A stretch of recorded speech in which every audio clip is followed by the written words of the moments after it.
And now the last part of the program with Ron Smith to talk about his infamous mission to rescue Oyster 01 Bravo.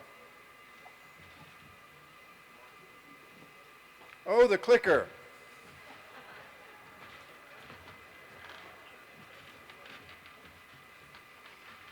Now the challenge is to figure out how to use it. In a previous life, I was asked to give a speech at an NCO academy, and I went to our senior enlisted advisor and said, "Chief, what should I talk about?" And he said, "Sir, I think you ought to talk about 15 minutes, no more, and I'll try and keep to that." I was honored to fly the A-1 in Southeast Asia from the summer of 1971 to the summer of 1972. At that time, we were all in one squadron, the 1st SOS, and we were all located at beautiful Nakhon Phanom Royal Thai Air Force Base. When I left the U.S., we had 41 airplanes in the squadron. We gave 4 of them away to the South Vietnamese while I was there. And when I came back home, we had 20 airplanes in the squadron. We lost one more airplane flown by an American. As Hook has already said, that was then Lieutenant Lance Smith, and this is a replica of that airplane. I want to also give a shout out to the guys and gals who worked on this restoration. It is a beautiful job. As we talked about yesterday, though, if any of us had gone out to fly this airplane as it is now, or any of our crew chiefs had gone out to this airplane, we would not have flown it. It doesn't have any oil leaking from the engine, and that means it doesn't have any oil in it. But it was a great job that you all did. Now, I have been asked to talk about the rescue of Roger Locker, call sign Oyster 01 Bravo. Now, just to warn you, we did rescue him. And it was after 23 days on the ground in North Vietnam. This picture was taken of him shortly after the pickup, still deep into North Vietnam, by one of the PJs. He had gotten a care package from his mother with cookies in it, and he had given those cookies to Roger. He told me that he ate as many as he could, and he put a bunch of them in his flight suit because he figured we had about a 50-50 chance of making it back without getting shot down again, and he didn't want to be there without any food again. So how did we get there? In the spring of 1972, the North Vietnamese invaded South Vietnam. 3 different fronts, a massive invasion, and shortly after that, the decision was made to start bombing the North again. On May the 10th, he and his front seater were shot down by a MiG-21 just after they recorded their 3rd victory over a MiG. The front seater, Major Bob Lodge, went in with the airplane. He was probably the most knowledgeable air-to-air pilot in the U.S. Air Force at the time. Roger, the backseater, thereby the Bravo call sign, did make it out of the airplane, but nobody saw him bail out. He got on the ground and correctly figured that there was no way that we could rescue him where he was. So he started maneuvering to the west. At least he thought he was going west. He was about halfway up a ridge line, and he stayed on that ridge line, thinking that all he had to do is get past about the area of Yen Bai, and he probably gave himself a lot of credit for being able to move a lot faster than he actually did. For the next 21 days, he was crawling, walking, whatever he could do to move to the west. By that time, we were doing an airborne alert whenever there was a strike package going into North Vietnam. Primarily because of our lightning speed, they figured we needed to be airborne or else we were never going to make it up there in time to be able to rescue somebody that far away. So we would fly with 2 A-1s and 2 Jolly Greens to an area that is just north of the Fish's Mouth, which you can't see on the ground, but it is the border between North Vietnam and Laos. Relatively safe area, and we would orbit there waiting to get a call. On the 1st of June, Roger had gotten about as far as he was going to get. And he called on the radio and said, "This is Oyster 01 Bravo, on guard, any Air Force airplane, can you hear me?" He was very fortunate that it was a flight of F-4s from his squadron that heard that. They knew when the last time the Oyster 01 call sign had been used. They authenticated him, which means that they asked him 4 questions. We all had to have 4 questions and a 4-digit number, and he got all the answers correct. We were told that he was close to Yen Bai, that he could see the airplanes taking off and landing at Yen Bai, and that he was not in the valley. We proceeded to go up with the 2 airplanes and 2 Jolly Greens to get as close to him as we could. We had a very sophisticated system of being able to find somebody on the ground. First of all, we had a needle that would point when they transmitted, and that would get you fairly close. And the second method was, can you hear me? Can you see me? And that was the way we could identify exactly where somebody was at a lot of times. I was hoping that he was south of Yen Bai, in the mountains. And so as we proceeded north, we dropped the Sandy 2 and the 2 helicopters off to orbit in the mountains. And I started heading towards Yen Bai, getting closer and closer to try and see if he could see me or hear me. He couldn't. I have to tell you, Yen Bai is a very nice little air base. Nothing there to see other than the runway. The North Vietnamese had done a great job of camouflaging their revetments and taxiways and everything, but the runway was very easy to see. So I went back towards the Jollies and the A-1, and about that time they had a MiG fly through their formation. Scared the hell out of them. And it probably scared the MiG pilot too if he even saw them, because he was probably just trying to land at Yen Bai and he was all ready to go and have a beer after his flight. We never saw him again. So I turned to the north to go see if I could get closer to where he could see me or hear me.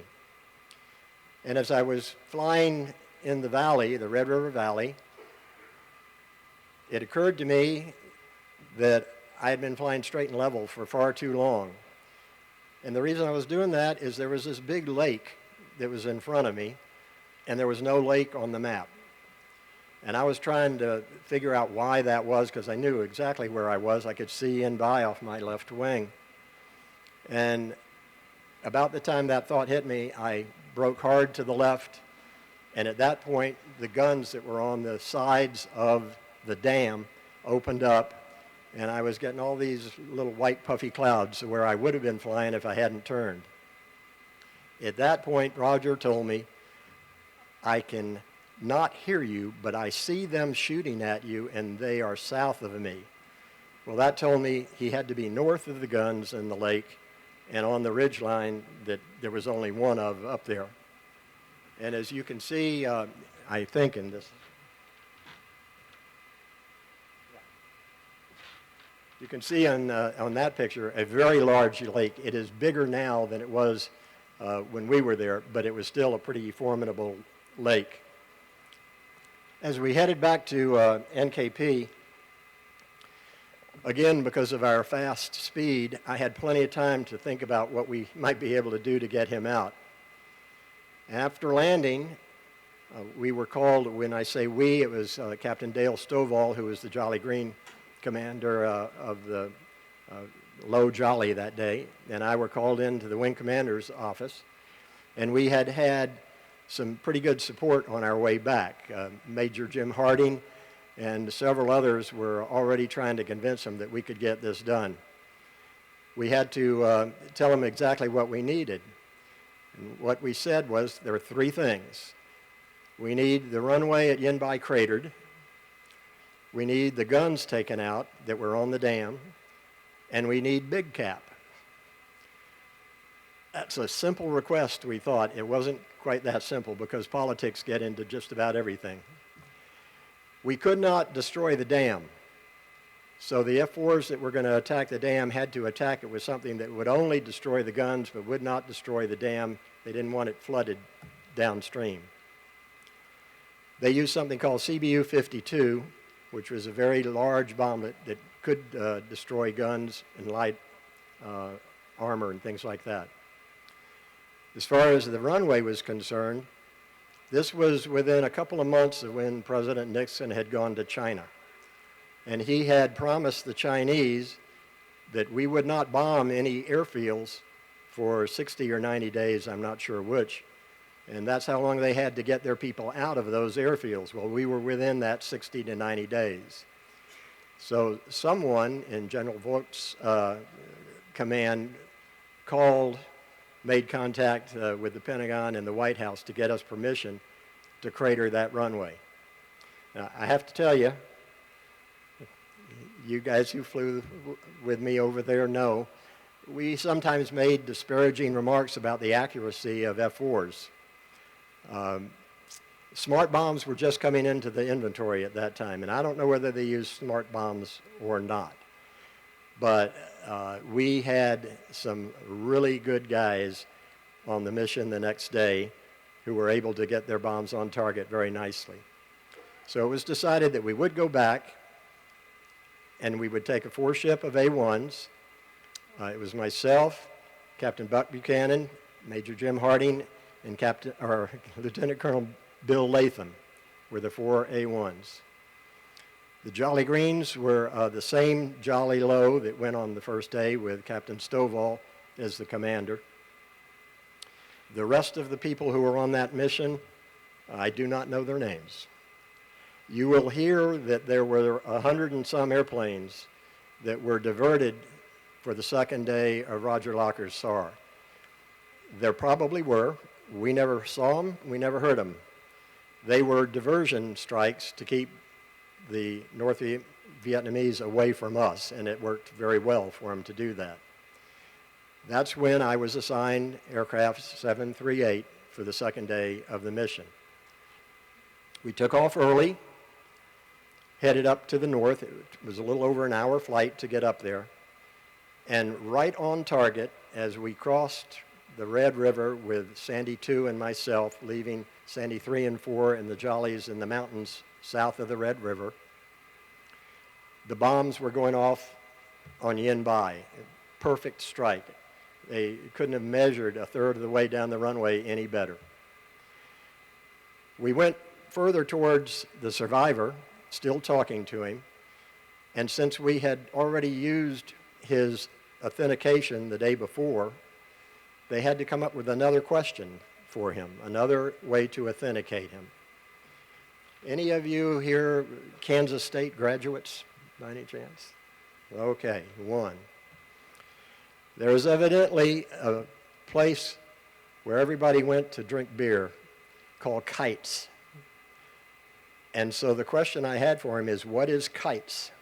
It's a great question because if he had said it's something made of paper and you fly in the wind, the North Vietnamese wouldn't have known that he was not telling us the right story. But when I asked him, what is Kites? He said, it's a place where you go and drink beer. And I said, it sounds like you're the guy we're looking for. And Roger came back and he said, you're damn right I am. And there was no doubt in my mind then that we had a guy who really had evaded the enemy for 23 days. About that time, the guns on the dam started shooting at us. And they were inaccurate, probably 3-level gunners, or else people who did not understand how slow we went, so they were shooting out in front of us. And I had a great wingman who kept telling me, Ron, brake left, brake right. I asked the F-4s if they needed me to turn around and mark the target, and thank God they said, no, we can see where they're shooting pretty easily. As we departed, I told the survivor that he wasn't going to see us or hear us for about 30 minutes. and I wanted him to get his flares out, his smoke, the smoke that we had, a night flare, get that ready, and his mirror to practice with that. Mirror was great because that day there were no clouds, and seeing somebody flash a mirror, the only bad thing that can come of that is if you think it's ground fire that's coming at you, if you know that it's somebody trying to flash you with a mirror, that's a good way to make contact. We went back to, you can see Yen Bai in the red circle, and our plan was to go up to the west of Yen Bai, paralleling the Red River and the railroad track, to a place that we had been told was a good crossing location by the Thud pilots that were in the wing. It was a very distinctive horseshoe shape in the river. We went up there, crossed the river, 4 A1s, 2 in front and 2 in back, and the 2 Jolly Greens. Luckily, Roger was exactly where we thought he was. We came over the hill. He saw us. He saw my wingman first, and he hit him with the mirror. And at that point, Sandy 2 took over, guiding the Jolly Green into the hover. We were fairly close to the dam, and so we put down some CBU-22 smoke, which is the third canister inboard on the airplanes right here, which left a very nice ring of smoke in between us and the guns on the dam that never did come back up. They had done a great job of silencing them. It didn't take him long to get in the airplane, and we started heading back out. In hindsight, probably should not have gone out the same way we came in. Because as we crested the ridge just before the Red River, I looked down and there was this big train. It hadn't been there when we went across the first time. And it was a freight train, and there were people that were mad at us down there because they were shooting. So Sandy 1 and 2 put CBU out the back end just to hopefully get their heads down. Told the Jollies to come across just as fast as you can, and told Sandy 3 and 4, make a pass on the train so that the Jollies will get clear before they start shooting again. Jim is from Penn State, and so they don't understand the difference between one and multiple passes. But I got to hand it to Jim. He wasn't going to leave that train without seeing the engine explode. So they did that, and I'm not sure how many trains were taken out of commission by the Air Force in Vietnam, but I can tell you that Jim Harding took one of them out. As they were coming back to get into the formation with the rest of us, he saw some MiGs that were headed our way. They then turned around, and as he got back into the formation, one of the PJs in the helicopter saw some more MiGs. And so my wingman and I armed everything that would fire forward up and pulled up to the left to try and keep them off of the Jolly Greens. Now, I wish I could tell you that we thought that we had scared them off with our mighty A-1's air-to-air capabilities, but I think more than likely it was that our MiG cap that had been promised to us and had gone back to the tanker was now off of the tanker and coming at warp speed and was going to have them outnumbered. So those MiGs turned back to the east and left us alone. The rest of the trip back to Udorn was pretty uneventful. I would be remiss if I didn't say that there were times that the Kingbird, the HC-130s, could be more of a pain than a help. But that C-130 went into North Vietnam to refuel the Jollies on their way out. So he was hung out very dry for a long ways. We brought the survivor back to Udorn. There he is with General Voigt, who had come up to Udorn for hopefully a successful return. Just as a little extra story about Roger, not many people, I think, knew that he was dating one of the intel officers at the time. And she was in the ambulance waiting to meet him after he got back on the ramp. They were married shortly after that. They have a couple of kids now and live in Kansas still.